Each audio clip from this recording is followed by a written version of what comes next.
Assalamualaikum warahmatullahi wabarakatuh. Waalaikumsalam warahmatullahi wabarakatuh. Selamat pagi anak-anakku semuanya. Pagi luar biasa. Masya Allah. Jadi pagi-pagi itu kita harus bersemangat. Oke, apa kabar Talita? Baik, Bu Guru. Baik. Oke, sebelum mulai pembelajaran hari ini, apa kabar Ahmad? Baik. Baik. Semuanya baik? Baik. Nggak ada yang sakit? Nggak ada. Oke, baik. Sebelum pembelajaran dimulai, coba lihat dulu di kolong kursinya, di bawah kursi, di bawah meja ada sampah nggak? Ada. Kalau ada, dibersihkan dulu, dipungut dulu, kemudian dibuang di tong sampah di depan lab. Ayo cepat. Ada? Tuh, Fikrullah ambil. Ya, paling bisa. Oke. Oke, baik anak-anakku semuanya ya. Sebelum kita mulai pembelajaran, ada baiknya kita berdoa terlebih dahulu. Abang Akbar, ketua kelas, pimpin doa. Untuk siap. Teman-teman, sebelum kita memulai pembelajaran, mari kita berdoa sesuai agama dan keyakinan masing-masing. Berdoa mulai.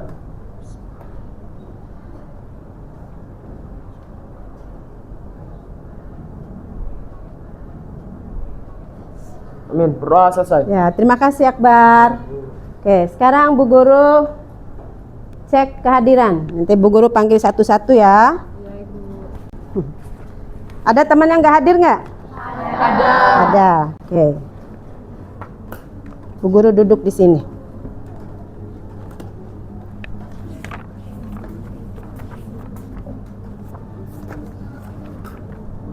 Afifa Nanda Rafanda, Ajeng Maulaya, Alif Faturrahman, Hadir.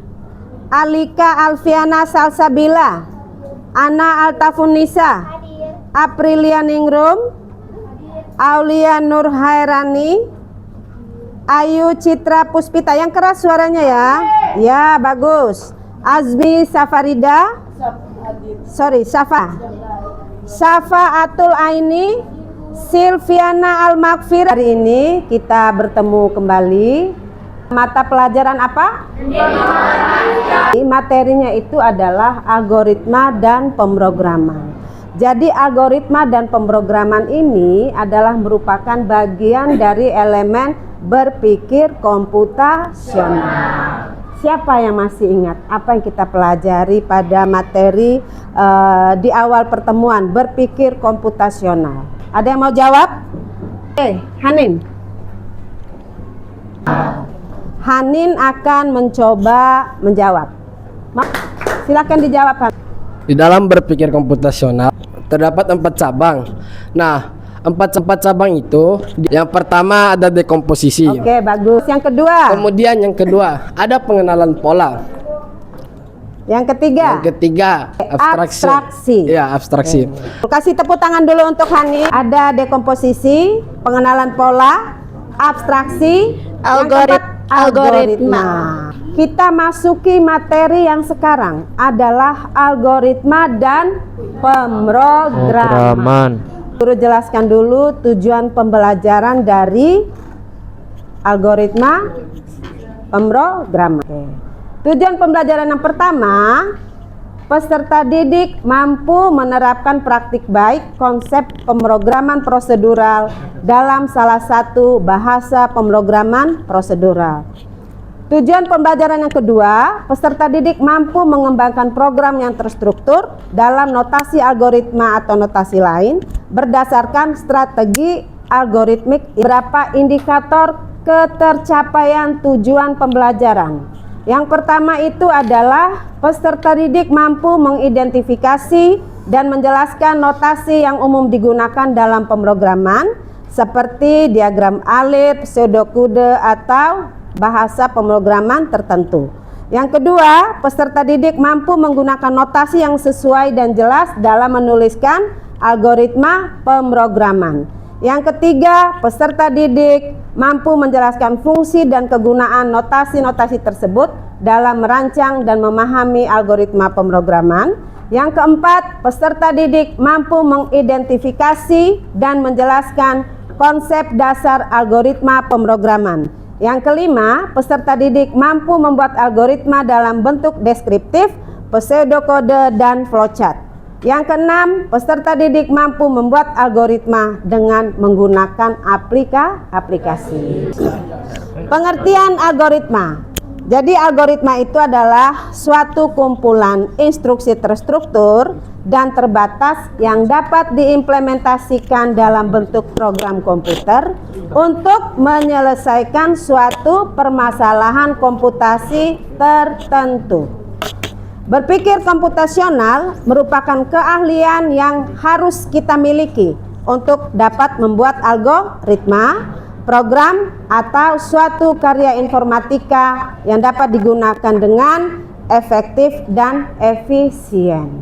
Algoritma menjadi inti utama dari terciptanya sebuah teknologi. Notasi algoritma. Pertama itu, guru tulis di sini. Deskriptif. Yang kedua, apa yang kedua? Flowchart. Yang ketiga, pseudokode. Jadi melakukan sesuatu dengan secara berurutan. Oke. Yang kedua, flowchart atau diagram alir. Diagram yang memperlihatkan langkah-langkah dalam suatu proses yang mudah untuk dibuat dan mudah untuk dimengerti. Umumnya menggunakan simbol standar untuk menggambarkan instruksi.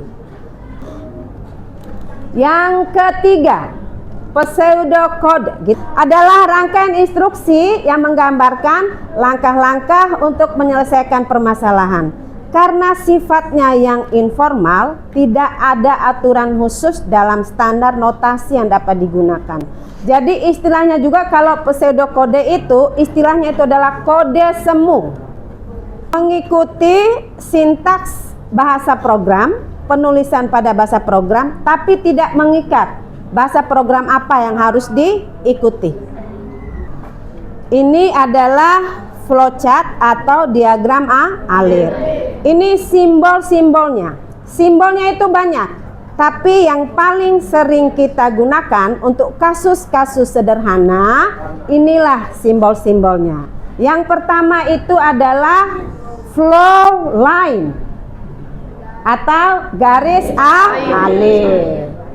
Anak panah digunakan untuk menunjukkan arah aliran program dari awal sampai akhir. Kemudian yang kedua ada simbol terminator. Simbol notasi terminator ini digunakan untuk memulai, start, dan mengakhiri flowchart. N. Ya, pembuka dan penutup. Kemudian manual input digunakan untuk proses input secara manual. Input atau output data itu namanya bentuk apa itu? Jajaran genjang. Input output data digunakan untuk proses input atau output data. Kemudian ada yang namanya decision, keputusan, merupakan titik percabangan untuk menentukan keputusan berdasarkan suatu kondisi. Kira-kira seperti apa ini? Kapan kita membutuhkan yang namanya simbol decision atau keputusan? Kemudian ini simbol atau logo yang berikutnya adalah proses ya. Proses yang dilakukan oleh program, misalnya matematika. Kemudian subproses. Subproses ini bisa juga untuk deklarasi variabel. Jadi kalau di algoritma atau di pemrograman itu ya, itu variabelnya harus dideklarasikan terlebih dahulu. Oke. Kemudian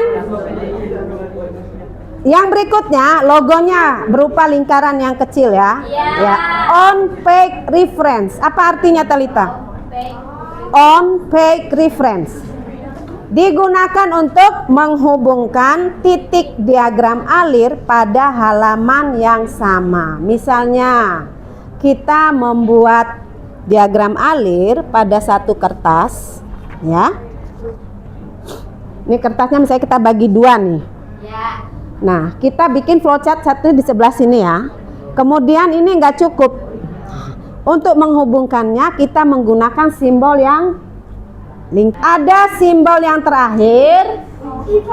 Ini seperti panah, tapi bentuknya besar ya. Nah, pada saat kapan kita membutuhkan simbol panah ini? Of page reference. Ketika kita membuat flowchart atau diagram alirnya tidak cukup pada satu halaman, sehingga kita harus menggunakan halaman yang lain. Bagaimana? Paham sampai di sini? Paham.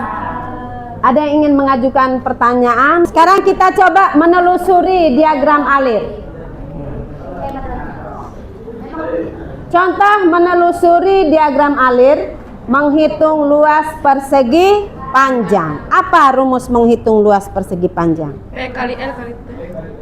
Luas persegi panjang sama dengan panjang kali lebar.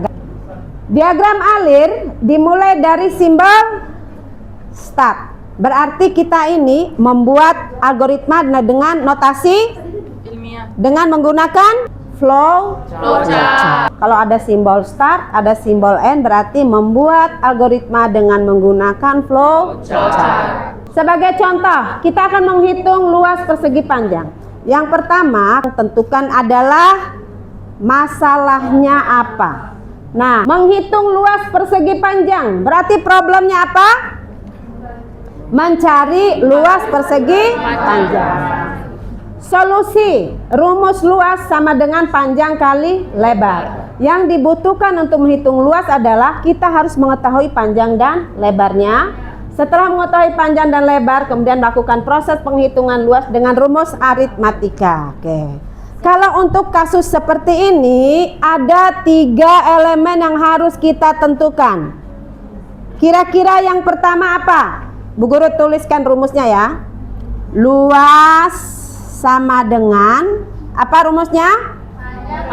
Panjang kali lebar. Yang harus ditentukan apabila kasus seperti ini, yang pertama itu ada yang namanya input.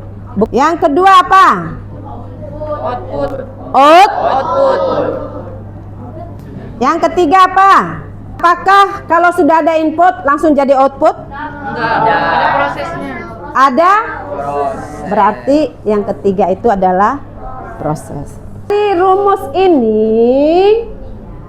bisa nggak kita tentukan inputnya, prosesnya, outputnya? Bisa. Inputnya masukkan rumus, Prosesnya melakukan pengerjaan. prosesnya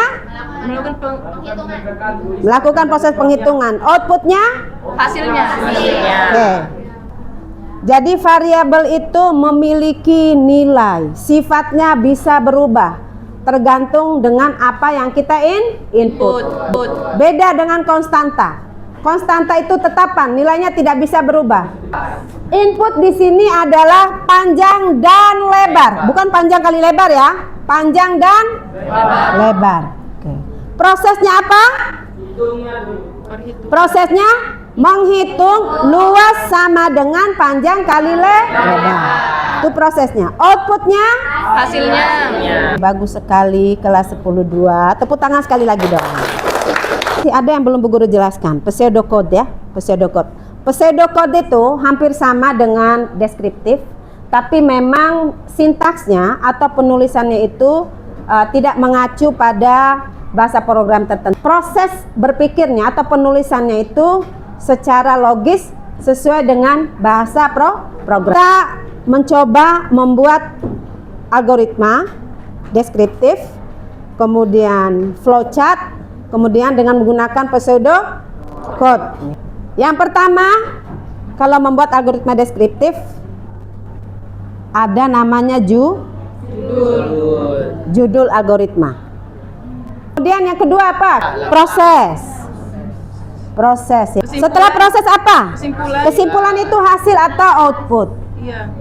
Nah, baru prosesnya. Hari ini siapa yang mau mencoba?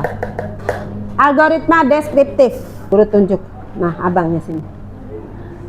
Siapa namanya bang? Lupa bu guru. Fikrullah. Oh, Fikrullah. Algoritma deskriptif. Menggunakan bahasa yang mudah dipahami. Oke, judulnya apa? Menghitung luas persegi panjang. Apa dulu? Sebelum rumus, sebelum proses. Apa yang kita tentukan? Iya, inputnya. Apa inputnya? Masukkan panjang. Kemudian apa lagi? Ya, masukkan lebar. Oke, kemudian setelah itu dimasukkan proses. Oke, apa di situ? Menghitung luas persegi panjang. Kemudian setelah menghitung luas, hasil bisa seperti itu. Ada startnya, iya. Oke, ya. Selesai. Di sini kita. Oke, tepuk tangan dulu untuk Fikrullah. Sekarang kita buat flowchartnya. Yang pertama simbol apa? Yang pertama simbol apa? Start. Kemudian kasih tanda flow line. Setelah itu apa? Sesuaikan dengan ini, nak. Jajaran genjang. Input. Panjang. Lebar. Setelah itu proses logonya begini. Luas sama dengan panjang kali lebar. Kemudian jajaran genjang bagus sekali. Cetak hasil dan N. Sekarang yang ketiga, pseudocode. Sama, kasih judul hampir sama ya. Menghitung luas persegi panjang. Si input atau read kalau bahasanya ya. Read apa yang di read? Nilai apa? Panjang. Read panjang. Read lebar. Kemudian proses ya adalah luas sama dengan panjang kali lebar. Print kalau mencetak itu adalah print hasil. Print hasil kemudian N. Ini adalah algoritma menghitung luas persegi panjang dalam bentuk flowchart. Ini sama dengan bentuk pseudocode ya. Oke. Jadi berikutnya kita akan mencoba aplikasikan flowchart yang kita buat ini ke dalam aplikasi. Aplikasi apa? Aplikasi untuk membuat flowchart. Namanya adalah Flowgorithm. Oke, sekarang kita buka sama-sama aplikasi Flowgorithm. Yang logonya seperti ini, nak. Flowgorithm. Oke, sudah? Ya. Logo apa yang harus kita tambahkan di sini? Input. Logo? Input. Logo input. Input. Oke, kita coba input. Diklik ya. Logo inputnya diklik. Ya, Oke, sudah. Sekarang diklik lagi. Logo inputnya diklik 2 kali. Oke. Nah, sekarang Jang tulis panjang. Sudah? Apa? Oke, tulis lebar. Setelah itu apa lagi? Kotak. Kotak proses. Assign. Sudah? Oke. Di kotak penugasan itu agak berbeda dengan kotak pada saat kita menentukan input. Coba diklik. Ya, diklik. Oke. Luas. Tulis luas. Luas saja ya. Jadi nggak perlu ada tulis sama dengan. Tulis saja luas. Langsung panjang kali lebar. Panjang. Boleh pakai spasi. Ya. Panjang kali Oke. Langsung klik oke. Setelah itu Jajar genjang. jajaran genjang untuk output. Ya, oke. Untuk penulisan output dikasih tanda kutip. Ya, sebelum untuk penulisan nama variabel itu cetak keluar sudah? Sudah. Klik oke. Oke, sudah semuanya? Sudah. Sekarang kita running. Bagus. Mana cetak luas? Yang logo kayak play. Yang logonya begini. Berwarna hijau. Oke, sudah? Diisi angkanya. Bilangan 50. Berarti yang pertama di input itu apa? Panjang. 50. Sudah paham apa itu algoritma? Oke.